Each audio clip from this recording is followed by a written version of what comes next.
Hi everyone, मैं हूं अंजलि। स्वागत करती हूं आप सभी का आपके अपने YouTube channel Bharat GK with Anjali में। और आज अपन पढ़ने जा रहे हैं मध्य प्रदेश का विदिशा जिला।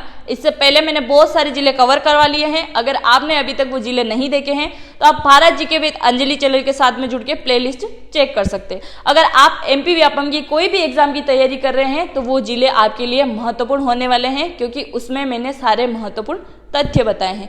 चलिए शुरुआत करते हैं आज के इस नए सेशन की।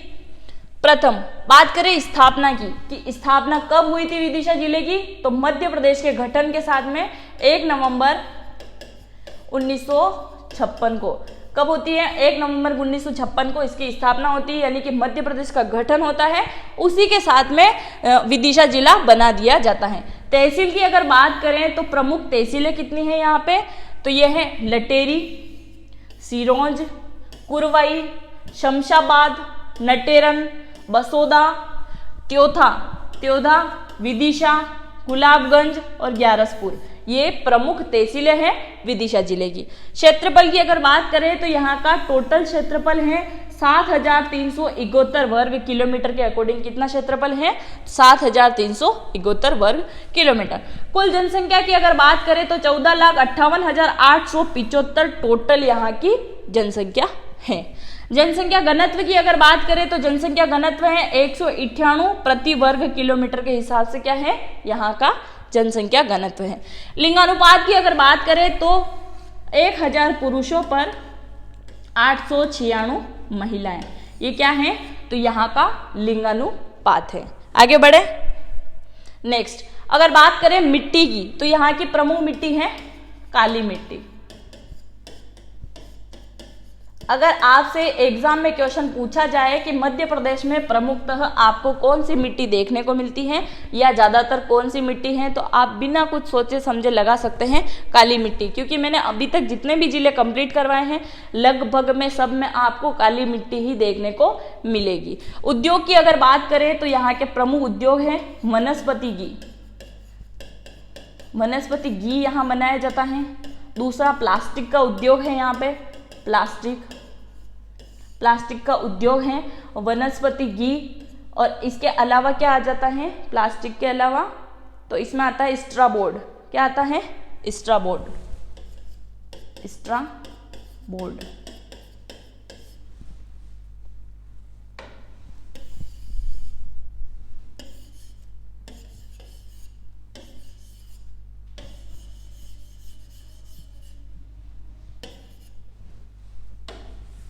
उद्योग की अगर बात करें तो इसमें कौन कौन से उद्योग आते हैं? वनस्पति घी, प्लास्टिक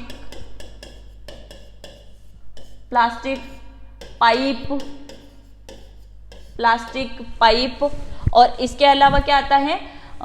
स्ट्राबोर्ड। क्या आता है? स्ट्राबोर्ड, प्लास्टिक पाइप, वनस्पति घी, और इसके अलावा आ जाता है मेटल वर्कर्स। क्या आता है? मेटल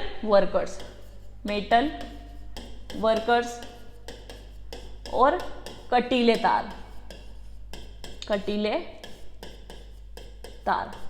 तो यहाँ के प्रमुख उद्योग में कौन कौन से शामिल हैं? वनस्पति घी, प्लास्टिक पाइप, मेटल वर्कर्स और कटीले तार और स्ट्रा बोर्ड यहाँ शामिल हैं। वन एवं परियोजना की अगर बात करें तो सम्राट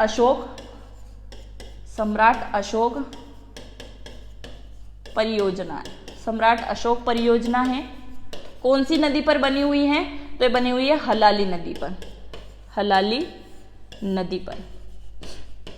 मध्य प्रदेश में टोटल कितनी नदियां हैं? तो मध्य प्रदेश में टोटल नदियां हैं 207 लगभग। कितनी है? 207। इसी वजह से मध्य प्रदेश को क्या कहा जाता है? तो नदियों का मायका भी इसे कहा जाता है। अगर आपसे क्वेश्चन पूछा जाए कि नदियों का मायका किसी जगह कहा जाता है तो मध्य प्रदेश को, और 5 नदियों का राज्य अगर आपसे पूछा जाए तो वो आ जाएगा पंजाब। तो सबसे अधिक पूरे भारत में अगर कोई राज्य है जिसमें सबसे अधिक नदियां हैं तो वो है मध्य प्रदेश। आप मुझे कमेंट करके बताएंगे कि कितनी नदियां है जिसमें उद्गम क्षेत्र मध्य प्रदेश से हुआ है, क्योंकि इनको तो मायका कहा जाता है, तो सब साइड से घूम फिर के बहुत सारी नदियां यहाँ आती है। तो मेन उद्गम मैंने आपसे पूछा है कि कितनी नदियों का उद्गम मध्य प्रदेश से हुआ है। नदियों की अगर बात करें तो विदिशा में आती हैं बेस और बेतवा।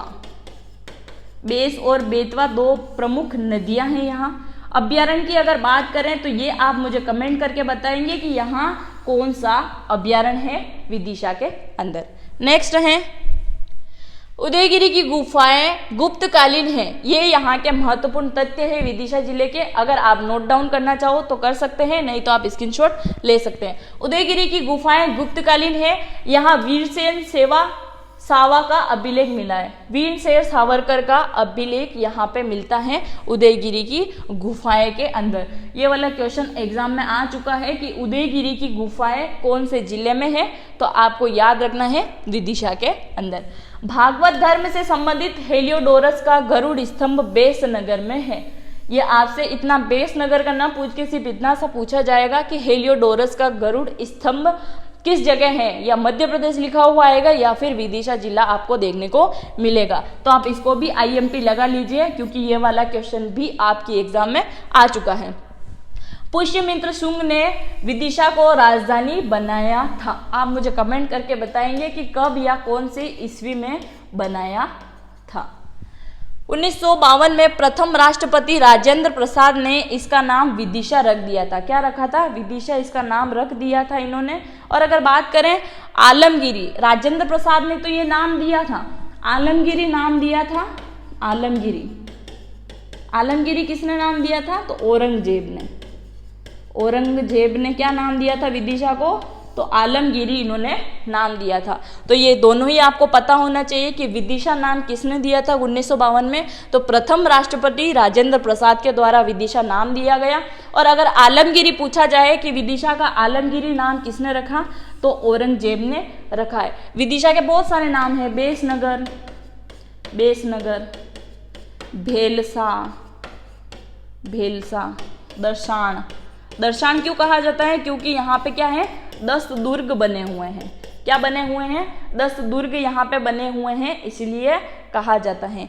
इसके अलावा विदिशा का नाम भद्रावती है। क्या है? भद्रावती, भद्रावती।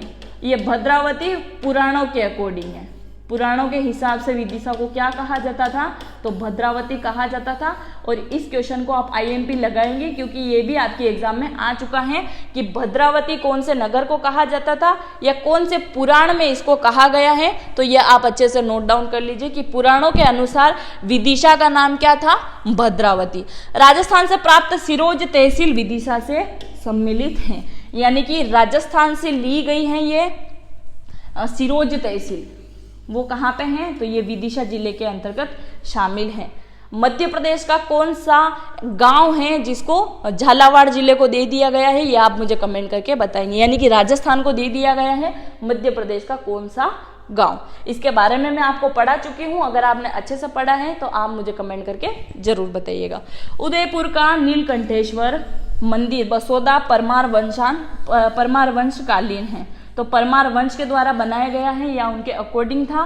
तो नीलकंठेश्वर मंदिर उदयपुर का, ये उदयपुर कहाँ पे है? तो विदिशा के अंदर भी है। और एक उदयपुर कहाँ आता है? राजस्थान में, जिसको क्या कहा जाता है? झीलों की नगरी कहा जाता है। लेक प्लेस भी वहाँ पे है, जग मंदिर, जग महल, ये सारी चीजें मैं आपको भारत जीके में पढ़ा चुकी हूँ।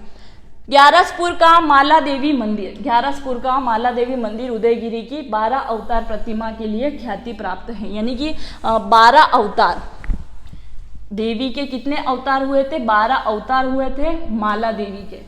तो ये कहाँ आपको देखने को मिलेंगे? उदयगिरी विदिशा के अंदर। जैन तीर्थकर शीतलनाथ की जन्म स्थली भी यहाँ मानी जाती है। और जैन तीर्थंकर यानी कि जैन के लिए बहुत महत्वपूर्ण स्थान यहाँ पे है। अगर आप नहीं जाके आए हैं तो आप जरूर जाके आए। सीता माता का मंदिर भी आपको यहाँ देखने को मिलेगा विदिशा के अंदर। बीजामंडल एक ऐतिहासिक स्थापत्य है। ये कहाँ पे है? तो ये भी विदिशा के अंदर आपको देखने को मिलेगा। देश का पहला व सबसे ऊंचा संवर्षण मंदिर विदिशा में बनाया गया है। ये प्रदेश का ही नहीं बल्कि देश का सबसे बड़ा ऊंचा समवर्षण मंदिर विदिशा में बनाया गया है। कौन कौन जाके आए हैं यहाँ पे? जरूर कमेंट करके बताएं। इसके अलावा देख लेते हैं कुछ महत्वपूर्ण तथ्य।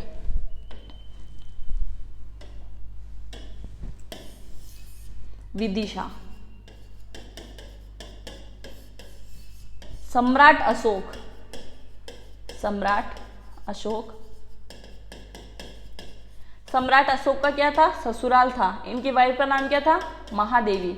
तो वो कहाँ से संबंधित थे, तो वो विदिशा के थे। सम्राट अशोक की पत्नी महादेवी। अगर मैं आपसे पूछूं रावण की पत्नी मध्य प्रदेश में किस जिले से संबंधित है, तो वो कौन आएगा, मंदसौर जिला। और इसी वजह से दशावतार की वजह से इसको मंदसौर को क्या कहा जाता है, तो दशपुर भी इसको कहा जाता है। तो सम्राट अशोक की पत्नी महादेवी का संबंध कहाँ से है, तो विदिशा जिले से इनका संबंध है। इसके अलावा अगर बात करें अटल बिहारी वाजपेयी, पूर्व प्रधानमंत्री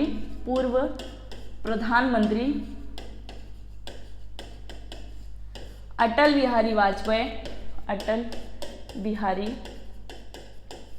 वाजपेयी और पूर्व, अब वो हमारे बीच में नहीं है, ये दोनों ही नहीं रहे हैं, पूर्व विदेश मंत्री कौन थे ये, सुषमा स्वराज। दोनों का ही क्या रहता है, संसदीय क्षेत्र रहता है यहाँ पे लोकसभा के लिए। तो दोनों का क्या था, संसदीय क्षेत्र, दोनों का संसदीय क्षेत्र रहा है। विदिशा से पूर्व प्रधानमंत्री अटल बिहारी वाजपेयी और पूर्व विदेश मंत्री सुषमा स्वराज, इनका क्या रहता है यहाँ से, तो लोकसभा कार्यकाल रहता है और यहाँ से क्या करते हैं, ये चुनाव लड़ते हैं। इसके अलावा आपने सारी चीजें देख ली हैं अच्छे से। ये पूर्व प्रधानमंत्री अटल बिहारी वाजपेयी जी के बारे में बता चुकी हूँ। इनसे बनने वाले क्वेश्चन है, सुशासन दिवस किनके जन्म दिवस पर मनाया जाता है, तो अटल बिहारी वाजपेयी जी के जन्म दिवस पर मनाया जाता है। ये थी विदिशा के बारे में इंपॉर्टेंट तथ्य और जानकारी। आई होप आपको ये वीडियो अच्छा लगा होगा। अगर आपको ये वीडियो अच्छा लगा है तो अपने दोस्तों के साथ में जरूर शेयर करें, चैनल को सब्सक्राइब करें और लाइक शेयर जरूर करें। मिलते हैं नेक्स्ट वीडियो में। Thank you.